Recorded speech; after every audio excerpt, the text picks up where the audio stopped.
പാർലമെന്റിന്റെ നിർണായകമായ ശീതകാല സമ്മേളനത്തിന് മുന്നോടിയായി സോണിയാഗാന്ധിയുടെ അധ്യക്ഷതയിൽ ചേർന്ന കോൺഗ്രസിന്റെ തന്ത്രപരമായ ഗ്രൂപ്പ് യോഗത്തിൽ നിന്ന് മുതിർന്ന നേതാവും കോൺഗ്രസ് പ്രവർത്തക സമിതി അംഗവുമായ ശശി തരൂർ എംപി വിട്ടുനിന്നതാണ് പാർട്ടിക്കുള്ളിലെ ഇപ്പോഴത്തെ പ്രധാന ചർച്ചാ വിഷയങ്ങളിൽ ഒന്ന്.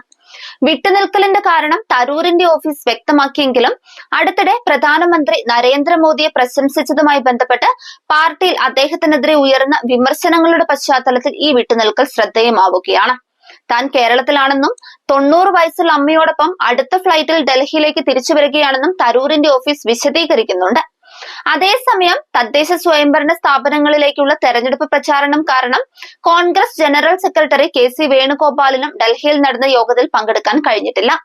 ഈ സംഭവത്തിനെല്ലാം മുൻപ് SIR വിഷയത്തിൽ വിളിച്ചു ചേർത്ത കോൺഗ്രസ് യോഗത്തിൽ നിന്നും അനാരോഗ്യം ചൂണ്ടിക്കാട്ടി തരൂർ വിട്ടുനിന്നിരുന്നു. എന്നാൽ ഇതിന് ഒരു ദിവസം മുൻപ് പ്രധാനമന്ത്രി മോദിയുടെ ഒരു പരിപാടിയിൽ തരൂർ പങ്കെടുത്തതും മോദിയെ പ്രശംസിച്ചുകൊണ്ട് ഇൻസ്റ്റഗ്രാം പോസ്റ്റ് ഇട്ടതും പാർട്ടിക്കുള്ളിൽ ചോദ്യങ്ങൾ ഉയർത്തുകയാണ്. മോദിയുടെ ദർശനത്തെ പ്രശംസിക്കുന്ന തരൂർ ആഗോള വെല്ലുവിളികൾക്കിടയിലും ഇന്ത്യയെ ഉയർന്നു വരുന്ന വിപണിയിൽ നിന്ന് ഉയർന്നു വരുന്ന മാതൃകയിലേക്ക് മാറ്റുന്നതിൽ ശ്രദ്ധ കേന്ദ്രീകരിച്ചു എന്ന് അഭിപ്രായപ്പെട്ടിട്ടുണ്ട്. കൊളോണിയൽ അടിമ മാനസികാവസ്ഥയെ അട്ടിമറിക്കുന്നതിലും ഭാഷാ സംസ്കാരം പൈതൃകം എന്നിവയിലൂടെ ദേശീയ അഭിമാനം വളർത്തുന്നതിലും മോദി ശ്രദ്ധ കേന്ദ്രീകരിച്ചുവെന്ന് അദ്ദേഹം അംഗീകരിക്കുകയും ചെയ്തു. ചുരുക്കി പറഞ്ഞാൽ മോദിയെ പുകഴ്ത്തിയടിക്കാൻ കിട്ടിയ ഒരവസരവും തരൂർ പാഴാക്കിയില്ല എന്ന് സാരം. മക്കാലയുടെ 200 വർഷത്തെ അടിമ മാനസികാവസ്ഥയെ വെല്ലുവിളിക്കുന്നതിനായി പ്രധാനമന്ത്രി പ്രസംഗത്തിന്റെ ഒരു പ്രധാന ഭാഗം നീക്കിവെച്ചതാണ് തരൂർ അഭിമാന പുരസ്കാരം പറയുന്നത്. പാർലമെന്റ് വിട്ട് നിയമസഭയിലേക്ക് മത്സരിക്കാനുള്ള സാധ്യതയും തരൂർ തള്ളിക്കളയുന്നില്ല. പാർട്ടിക്ക് ആവശ്യമുണ്ടെങ്കിൽ പറയട്ടെ എന്നും തരൂർ പറയുന്നുണ്ട്. BJPയിലെ എല്ലാവരും വർഗീയവാദികളല്ലെന്ന സർട്ടിഫിക്കറ്റും തരൂർ നൽകി. ഈ സാഹചര്യത്തിൽ തരൂർ പാർട്ടി വിടുമെന്ന വിലയിരുത്തലിലാണ് കോൺഗ്രസ് ഉള്ളത്. എങ്കിലും തരൂരിനെതിരെ നടപടികളൊന്നും എടുക്കില്ല. തരൂർ പാർട്ടി വിട്ടു പോട്ടെ എന്നതാണ് കോൺഗ്രസിന്റെ നിലപാട്. മോദി സർക്കാരിനെ പ്രശംസിച്ചു കൊണ്ടിരിക്കുന്ന തരൂരിനെതിരെ നടപടിയെടുക്കാനുള്ള ധൈര്യം ഹൈക്കമാൻഡിനില്ലെന്ന വിലയിരുത്തലും ശക്തമാണ്.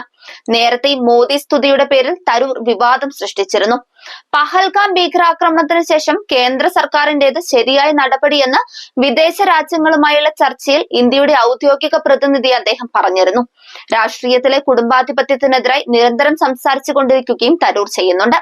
ഓരോ വിവാദവും ഉണ്ടാകണമെങ്കിൽ തരൂർ രാജിവെച്ചിട്ട് അഭിപ്രായം പറയട്ടെ എന്നായിരുന്നു നേതാക്കളുടെ പ്രതികരണം. ചുരുക്കി പറഞ്ഞാൽ തരൂര് വിവാദങ്ങൾ സൃഷ്ടിക്കുന്നതിൽ നേതാക്കൾക്ക് തന്നെ അതൃപ്തിയാണ്.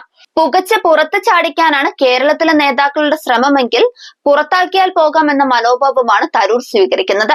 ശശി തരൂർ മോദിയെ പുകഴ്ത്തുന്നതും PM ശ്രീയിൽ ഒപ്പിടണമെന്നുമെല്ലാം പറയുന്നത് അദ്ദേഹത്തിന്റെ വ്യക്തിപരമായ അഭിപ്രായമാണെന്നാണ് AICC general secretary KC Venugopal പറയുന്നത്.